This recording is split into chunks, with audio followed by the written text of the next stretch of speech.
waame o daña bolol waame o weddo ɗum ga waame o weddo ɗum ga ɗum wona ɗon joowe tunuɗe ɗe gona ɗon machallah ɗum noon caggal nde Allah waɗi koɗo huɗa hoko bul ha ɓooyi ko ool ha ɓooyi ko sooyi ha ɓooyi ko yani ha ɓooyi ko yoori ha ɓooyi ko rendi ko waatino nguudini ko rendini ko waame ilni ha addi ɗum bange woppi ɗum ɗon ndeke noon bawɗo wadde noon koɗo huɗo tay hanki ko wonno ko ahwa koko ɓalewa kurum ndeke oɗo no jogui bawɗe kattande funnude huɗo ndeke oɗo no jogui bawɗe kattande waklide kala kiiɗi waklude ndeke oɗo jiidane sanamuji ɗi heferɓe sayeɓe ndemata ɗi ganduɗa ɗi ngala ɗi mbawa tagde ɗi mbawa tagde goo ɗi mbawa tagde ɗi mbawa hoddir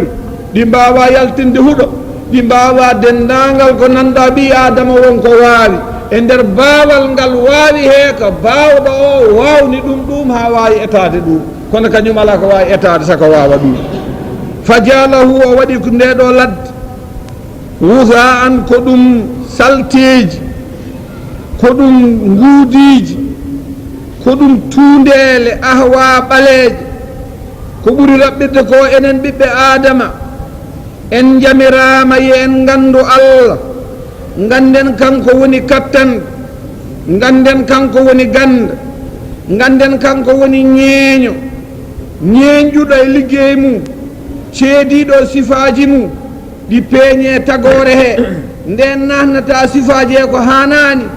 kono mulhidur bandiji mawɗi nanguɗi ga Allah wondiɓe walla ɓe cifi Allah ko handani subhanahu wa taala wiya muhammad sabbih bimana sennu laɓɓina isma rabbika inde joome al ala towɗo alladina on halaqa takɗo fa sawwa fondi ko tagi ko waɗani gotel fof ko handi ko walladina on qaddara koddirɗo fa hada fewni holli gotel fof no hutorto gurdam mum no ñamirta no yarirta no resirta no hoɗirta no yahirta no jooɗorto walladina on akhraja al mar'a jaltinɗo ladde duratede ɗum ko ɓiɓɓe adama durata ɗum ko jawdi fa jaalahu o waɗi ɗum husa'an yani o waɗi ɗum kokol waame weddato e bange cahngol yani ahwana ɓalwi kurum ndeke noon subhanahu wa taala baɗɗo o ni oɗo kayya muhammadu sa nuqri'uka fala tansa ya muhammadu ko minen jangintuma tawa yejjitta ya muhammadu minen jangintuma tawa a yejjitta ya muhammad ko minen jangintuma caggal nde o haalani men kanko Allah o yamiri en yen mbaɗ inde makko kanko tan o jangini leñol ngol e yamirore makko leñol ngol hono andirta Allah haɓe mbawa mbo subhinade ɗum wawata timmude Allah ka ni tan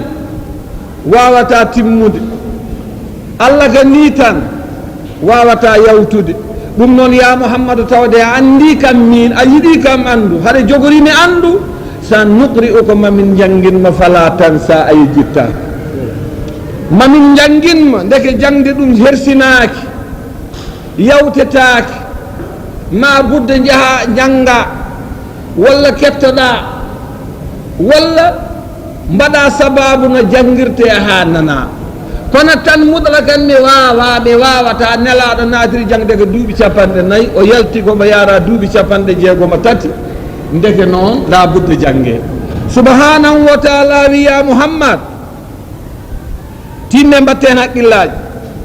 sa nuqri'uka mami jangine bimana mami jippinama e deftere jangade yejjittande muk caggal de nde jippi ƴeewe enen ɗo joguiɗen nde hakkude men muhammadou hikka ko ɗum duuɓi ujunere e duuɓi 400 e duuɓi 7 to nelaɗo yawti ko e jooɗi duuɓi ujunere e duuɓi 400 e duuɓi 6 e lebbi hono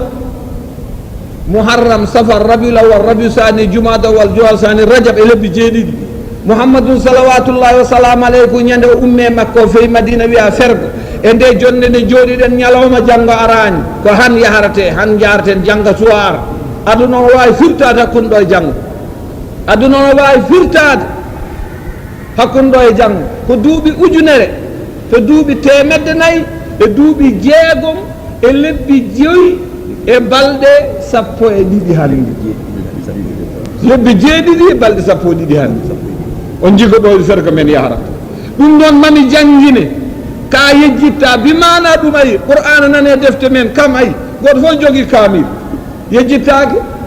so nde yejjitama sénégal sa yi guine tan tawata komi jogui kamilaji so nde yejjitama ɗon sa yi maroc tawani jogui kamilaji so nde yejjitama e sénégal sa yi makka tawa kamilaji ne jooɗi yejjittake fala tan sa mami jangguinmo deftere nde jippo julɓe janggande nde yejjittake mutlagan nde yaltata haqqillaji ɗum noon siko tawi muhammadun sallllahu alayhi wa sallam wiyama ni wa qad kana alayhi salatu wassalam nde qur'ana jippi nde fuɗɗi arde no way yidde ɗum ni homo dillina ɗemgal ngal hulde woto yejjidde allah fodanimo kanko muhammad salawatullahi wa salamu alayhi allah fodanimo allah wimo ya muhammad ka yejjitta keɗe ko allah wimo wala tajal bilqur'ani min qabli an yugda ilayka wahyo ya muhammad wota heñano qur'an ko adinde min kalantuma ko arema ko no wiyete holko nafata ya muhammad la tuharrik bihi lisanaka litajala bi ha jahnanaɗa qur'an inna alayna jam'ahu wa qur'ana ina waɗɗe amen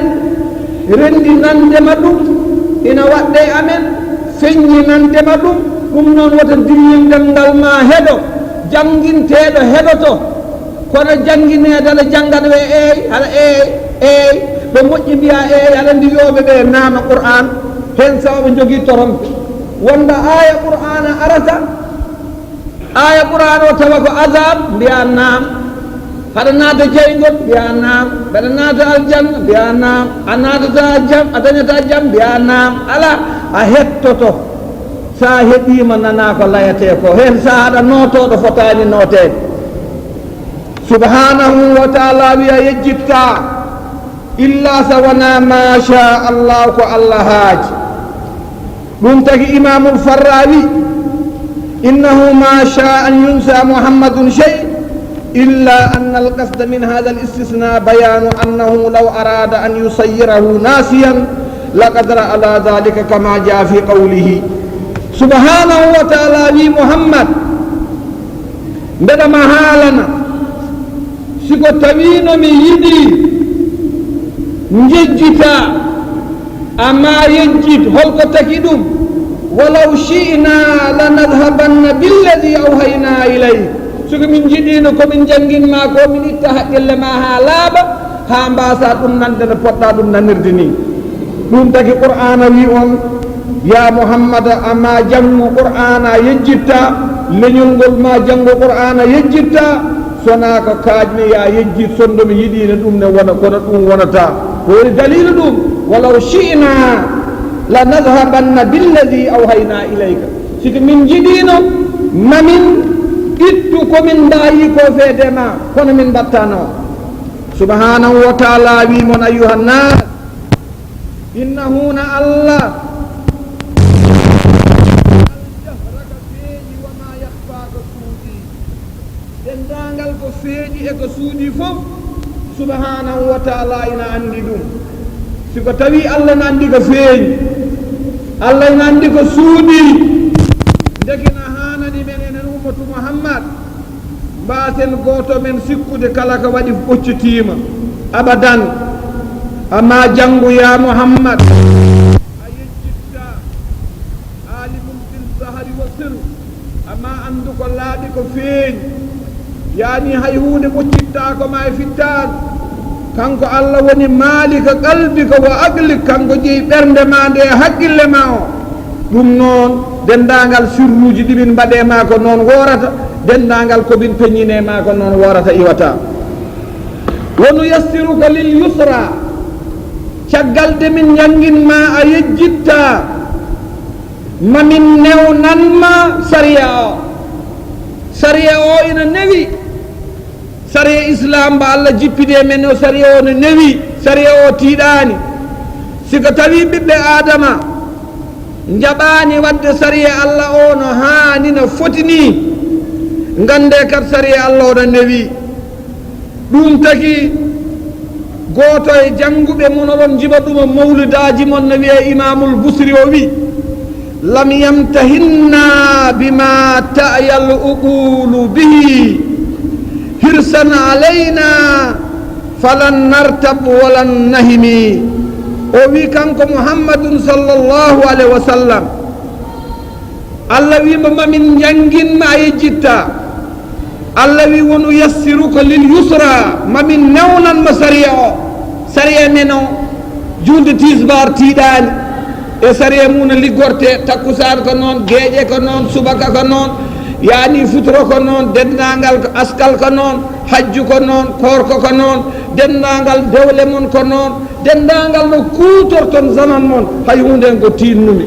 wama jala alaykum fi ddini min haraj kala kina ɓitta mon mi waɗani hen kala kina jaaka mon mi waɗani hen hunde nde ina laaɓi ina raɓɓiɗi ina yooɗi ina feewi ya muhammad oɗo aya ونيسرك لليسرى أيها المؤمنون أيها الطلبة وقد جعلت الآية للإنسان هو الميسر للفعل آية أريكنا هل من لقاد لقيو تيداني وليس الفيل هو الميسر للإنسان ونا قول النقل نوننا نتوك نتو نوننا قول دي قول النقل ونا قول النقل نبي كنتو نوننا قول دي قول النقل هقل يهو دون دقي gollal wawata dañede so wona tawi pellital daña so wona tawi goonga daña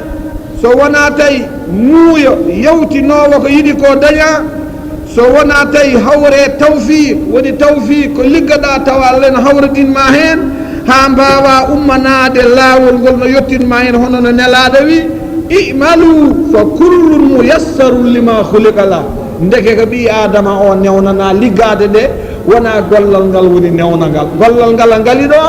ɗum tagi Allah wimono nokku goɗɗo wama jala aleykum fi ddini min haraj ndeke ummanade mon liggana ɗon ɗum ndeke ɗum sattani mon subhanahu wa taala wimen ayyuhannas ya muhammad nde Allah haalani men fodani men teddungal mangal ngal teddungal ko huñade qur'an e wasde yejjidde qur'an o refti hen omo siftina men o wi en fadhakkir ya muhammadu siftin bande en in nafaati dhikra siko tawi sina nafata nafata haalanɓe to woppuɓe muk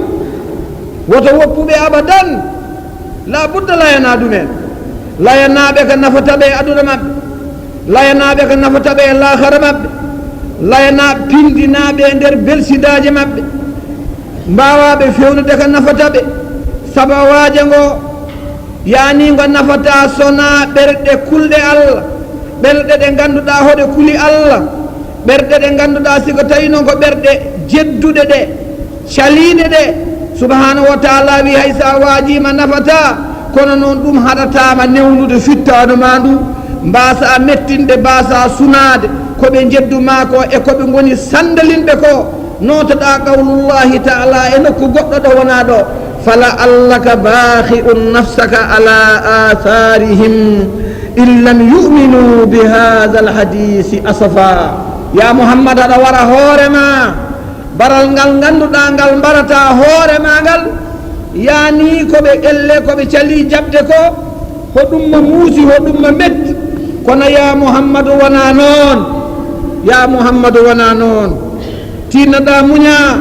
mbatta haqqille nodduɗo caliɗi no tiiɗi fa zakkir siftin bande en kono saɗa siftinaɓe wiɓe ko Allah wi noon wiɓe ko qur'ana wi noon woto dara tan haɗa laya walla kippita deftere ma oɗel walla danayel walla caajel tan haɗa wiya deftere nde de wi ko naggam la addu qur'ana a yeeso julɓe qur'ana gaddata فذكر بالقرآن من يخاف وعيدي فقرآن شفت مرتانة فذكر به قبل أن تبصل نفسه قرآن باجر تدا فذكر به دائما قرآن أنت القرآن جوغدا تيما هنا آية بلدم كيبا دفتر دي كوتيتا جولدا حالات دومن سو be mbini mbiya dumen dum ko woni be mbima ko kamil min layimo be mbiyata ko ala yoma haali kamil Allah dum nan Allah wi on nangam kono sa addi ɗo deftel ma olel walla caajel walla daɓɓel walla juungel walla a wi nde deftere nde ko haali kono hulɓa ni ko woji mine sene hulɓa ni dog sene hulɓa ni ñakku wata daw bongo minen ko qur'ana o layanta min ɗum noon Allah wi ya Muhammadu fa zakkir bima awhayna bi ilayk komin mbayima ko ko ɗum kalanta yimɓe ɓe kollaɓe hen sariya diina maɓɓe siko tawi yimɓe ɓe candelini jaɓani ruttade ya Muhammad qur'an ene haaldama daiman wima fala tadhhab nafsuka alayhim hasarat woto ƴettu wonki ma fof mbaɗa nder maɓɓe maaya waro haqqille ndeeƴa kalnaɓe ko mbimi pota hen woto yawtu goram subhanahu wa taala wi sa yuzakkar ina fayi famde ina fayi naftorde ina fayi nande ina fayi waccade hoore mum manna on yahsha kulɗo Allah kulɗo Allah o so wiyama Allah wi ma ruttota Allah mbo hulani Allah hay sa wi ɗum kural takket hunde ko mum ko fujorta ko la ilaha illallah abadan Allah wi ya Muhammad oɗo aya sayudakkir ima ila anna ma jaa bi rasul balligh haddan min al yani balagha haddan min al wudu la yahtaju ma'u illa ila tadhkiri fasl nelaɗo sallllahu alayhi wa sallam ko Allah totti ɗum ko e ɗum wonde laabgol e ɗum wonde joɗgol ɗum fotano hay haalede sa wiyama nane timi hen walla layanama ɗum ala hay foɗɗa namdetade hen wan noon no laaɓi wan noon no yooɗi e nder ɗo noon ko qur'ana rentintuma won gueɗe nana toon ko ñemtinde mi baadiraɓe mi tawi minen min tawi ñemtinde taniraɓe yani taqlidul aba'i wal ajdad faka annahum arafuhu wastayqanu sihatu ثم زالت هذه المعرفة بانتهاجهم خطة آبائهم من قبل يعني بيدو يمب يوب من تاي بابا من تاي بابا كو تيرنا mi tawi babam ko wali ɗum ɗo ina moƴƴi hay goto meeɗa yiko waɗi ɗum wadde fayida kono noon woto yejjid beela babuma jogui ko degré Ibrahima alayhi salatu wassalam e iman beela Ibrahima tawana bammumina woni majjuɗo kono hono wi ɗum o wi ko ya abati la ta'budu shaytan o wi ko ya abati o wiyani ya gawum ko baabo o direct o noddi e heyma baabo woto rewɗo iblis rewi ɗo nde ɓe jeeyi nde haaɓe tampi baaba sali o wi ɗum salamun aleykum en certi ka ko taki en sertude min doodimi koto Allah an a yiɗa Allah ɗum noon feeta peeɗa to min mi yahita subhanahu wa taala ɗum noon Allah wi wa sayujannibuha woto wa yatajannabuha mataw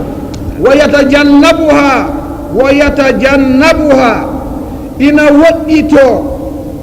ina woɗɗito ngoɗo waajo ha addamir litadhkira fadhakkir ina woɗɗito ngoɗo waajo al ashqa malkisaɗo heɗen mooli Allah alladina on mo subhanahu wa taala windi gasni ñaawi onono imam mon wi naane almami mon naane wi subhanahu wa taala so neɗɗo naate reedu yummum dañi toon balɗe capanɗe nayyi ko malaɗo ko malkisaɗo ko toon windete ha gasa kuɗi ɗi kele kayitaji ɗi kofe joɗɗinete Allah subhanahu wa taala heddo noon ɓi adama ono liggo hakkude mum e Allah ɗo woni ɗo nelaɗo wiɗo aɗa liggo ha wiye ko aljanna peeɗa cataɗa mbaɗa ko boni maya ñanden naata jaygol yani kuɗi ɗi gartide dalil muayi walla ligganoɗa bone ha yimɓe ɓe o yawmal qiyamati dari balɗe tati joyi jeegom wakti to waɗa ko moƴƴi kay goto meeɗa yiide mayade en balɗe naata aljanna ɗum tagi fa kullun muyassarun lima khuliqa lah nde ay nde goten fof wi kadi bakkiloɗen jooɗoɗen Allah wi ala liggoɗe nelaɗo wi liggoɗe saabu goto fof ne newnana ko tagarana ko ko ɗum mbaɗata ɗum ummanteɗa subhanahu wa taala wi en ɗo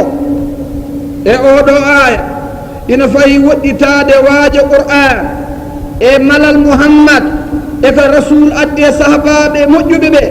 malki saɗa on mo ganduɗa yaslaho mba naata annara jaygi alkubra ɗum tagi subhanahu wa taala wi ngeɗo jaygi ngeɗo ko bonge nge hay goto meeɗa yi ɗum tagi o wi innal munafiqina fi daraki l asfali min annari heɗen mooli allah siko tawi ɓi adama o suusi wofde allah o suusi newnude jamiroje allah o waɗɗiɓe ko ɓuri bonde bakkatuji yani oɗo ɓi adama dendagal sariyaji allah o jaɓata wadde no waɗi wiyara ni ɗum tagi oɗo aya la budda dartaɗen ɗo ƴeewen kombo ari ɗo pal gueɗe tati ne kaala ɗo allah wi nanata ko mbimi ko kulɗo allah woɗɗitto ko mbimi ko malki saɗa joni noon hurde allah e malki saɗa ɓeɗo ɓe gontiɗiɗo o ko kulɗo allah ko malaɗo o ko malki saɗa ko naatowo jaygol joni noon nadde jaygol ngol hono arirta nadde aljanna nde wono arirta ko ɓuri raɓɓide ko yono yimɓe e noddago sallllahu alih wa sallam koɓe yimɓe tato noddago ko nelaɗo addi ngo yimɓe ɓe ko tato hen goto ene andi noddago ngo no selli ina yanana kongo gonga yiilaki e fittade mum sikkitade walla ruttade oɗo ko julɗo timmuɗo ko oɗo woni kulowo allah goɗɗo o ko jawo ina ruttito ina daro ha dalil feeñana ɗum ha gonga feeñana ɗum ha o yiya lawol lamgol siko ngol newanima ɗum o yawno o gomɗina oɗo ɓuri oɗo daraja mum ɓuri famɗude e gonɗo dow o oɗo daraja mum elle o suwa yiidu gonga tan kono so yii gonga o ala sikkitare e gonga o waɗat gonga o ruttata ko keeci goɗɗo o noon ko malkisaɗo ko caliɗo ɓernde nde newata ko e waajede noddede wa haala fof ko nafata hen oɗo ɓuri bonde heɓe tatoɓe oɗo ɓuri woɗɗitade moƴƴere allah nde oɗo woni chaqui wa yatajannabu al alladi yasla nnara al kubra o wonata ɗo o cakkatiɗo o ɗum noon noddago mouhammadou go ko jananaɗogo e joguiɗen sikki e biɗo jaɓani ɓeɗo tata goni hen subhanahu wa taala wi ngeɗo jaygue bone mumeɗen mooli allah summa refti oɗo ɓi adama la yamuto mayata fiha e nder ngeɗo jaygue wala yahya o wurata e ngeɗo jaygue heɗen mooli allah ɗum taki allah haali oɗo ayata nokku goɗɗo to mbo woni tafsil to o wi la yuqda alayhim fa yamutu sariya o gasata e dow maɓɓe saka ɓe maaya wala yukhaffafu anhum min adabiha kadi e nder nadde ɓe jaygol kadi hoynetake ene continue tan ɗum taki araɓeɓe ne jogui tindol wonande on jarriboraɗe ñaw yuqiduhu la huwa hayyun fa yurja wala maytun fa yun'a yani hen sawɓe mbiya sika tawi ñaw jakni joni ñaw o joɗɗonimo o wonani gurɗo jortaɗo nafoore o wona mayɗo sako wulle e moni ɗo tan omo jooɗo wonti ande ɗum noon subhanahu wa taala wimen e deftere allah teddunde nde qad aflaha man tazakka ayuha almuminun qad aflaha man tazakka allah wi malama dañi ko yinno on laɓɓinɗo fittandu mum e dendagal tuudeji kefaragal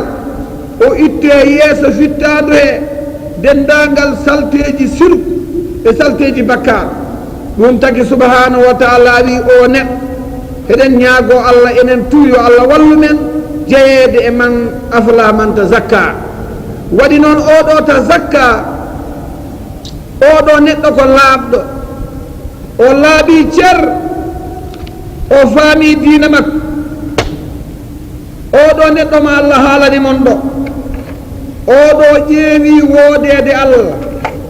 ƴeewi wodde allah no ko gooto o faami nelal nelaade o yananama ummital o yananama hasboore caggal ɗum o laɓɓini fittandu mum e dendagal tuudiji sirk o laɓɓini fittandu mum e dendagal ñemtinde mi tawino baaba ene tañiraɓe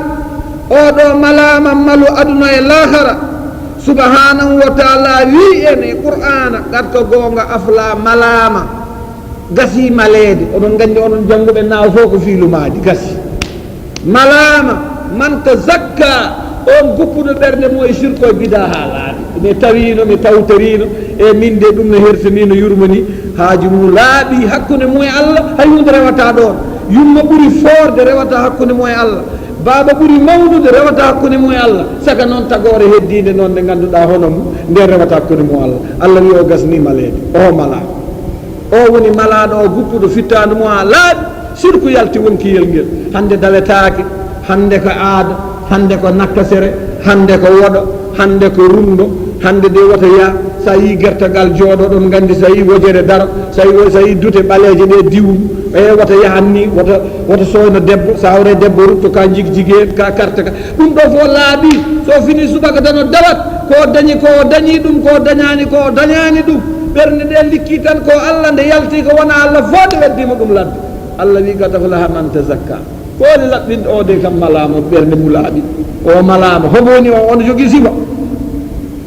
wa zakara o jangti isma rabbihi fa salla yani o wa zakara oɗo zakar oɗo manam mum ko o fooɗi inde allah o waɗi ɗo waktu nde o rewata fa salla waktu nde o juulata nde ko allah tan woni ɗo makko ɗo yani ɓernde hirdata ina tiiɗi noon iblis no daña ɗo wantas ɗum tagi allahu akbar la ilaha illallah astahfirullah heewe juulde sigi yimɓe no gurna tan so yimɓe cuwa wurdu darima tan iblis natata yimɓe an de haɗa rewe to buuɗi joyi wattu haqqille woto commerce ma de sa renaki tawata client ɓe jahide handi adɗo mata sigi wiyama allahu akbar achet tan baja doga hetta caggal yimɓe handi ha anda tan so almami wi allahu akbar o naate fatiha tan o doga ɗon wiya berde ma sokki ɗum woni alwaswasil khannasi alladi yuwaswisu fi suduri nnasi min aljinnati wannasi baje naata ɗon siftor hunde naggam ni an kam a siftori naggam siftor jawdi naggam siftor debba naggam hande naata hen tan so nani allah akbar kadi tan o moggo keeci alkhannas ko naatowo nder neɗɗo no moggo ga siko a wi ga la ilaha illallah hettita ga so wi astahfirullah doga heede keeci subhanahu wa taala wi oɗo malaɗo ko wa zakara o jangti isma rabbi inde joomi ko fa salla o woni ma allah wi ɓernde wa ahdara fi qalbi sifat rabbi min aljalali walkamal o yankinani mawnugol allah doole allah fa inna almara mata tadakkara rabbahu alazimi wa jalla qalbu kala nde allah neɗɗo siftori julɗo nde siftori allah ɓernde nde hulat yani o hulat giddande allah nde fittanu ndu heewa kulol allah fittanu ndu heewa mawnugol allah honono allah wi innama almuminuna alladina ida dukira allah wajilat qulubuhum julɓe ɓe siga tawi allah haalama yani ɓerɗe ɗe kulat subhanahu wa taala wi summa radda subhanahu ala qawmin mimman qasat qulubahum walam yahudu min alibadati illa bi suwariha allah ruttina haalana men ɓen ɓe ɓerɗe mumen joori allah ruttina haalana men ɓen ɓe ngala e dewal allah sona mbaadi ndi tan allah wi bal tusiruna alhayata dunia wal akhirati khayrum wa abqa allah wi ɓe bal ko woni ɓeeɗo mbatti haqqillaji tusiruna koɓe ɓurni alhayata dunia ko gurdam aduna ɓuraniɓe fof koɓe liggi wal akhiratu ya muhammad ñalawma batte ndiɗa o hayrun ɓuri moƴƴude wa abqa ɓuri heddade oɗo ñalawma jama o ko ga woni oɗo ñalawma kala mboɗo ummo ina yiilo jaam yo wattu haqqille ne dañiri oɗo ñalawma woto mo faata ɗum woto o ñalawma yetto ala ko addi woto o ñalawmar ala ko jogui woto o ñalawmar taw hay hunde ko signa passeport makko sona tan min de koto gadduna ga gonnomi joni mi ari mbeɗeni woto arduɗo mbeɗeni de ɗum de so ardi ɗum toon ñanden bonat subhanahu wa taala wi en o haalani men al usulil amma dendagal lesɗoyeji fof ɗi sariya men addi ɗi sariya men addi ɗi ko ɗin goni gonɗe dendagal sariyaji asma inna hada ya muhammadu inna hada ko mbahimami ko jamirmami ko kan mami ko ko podan mami ko cappan mami ko kalmi ko mbimi sa waɗi ɗum keɓa ɗum sa waɗani ɗum a heɓata ɗum woni ko peññinmi ɗum woni ko peññinmi lafi sohfil ula e dendagal kayitaji gadiɗi jippade ɗi so ɗiɗo bimana diina o ko goto hayso mbadiji ɗi luuri hayso teñale ɗe certi fa ida kana almukhadabuna qad amanu bi ibrahima aw bi musa fa alayhim an yuminu bi muhammadin sallllahu alayhi wa sallam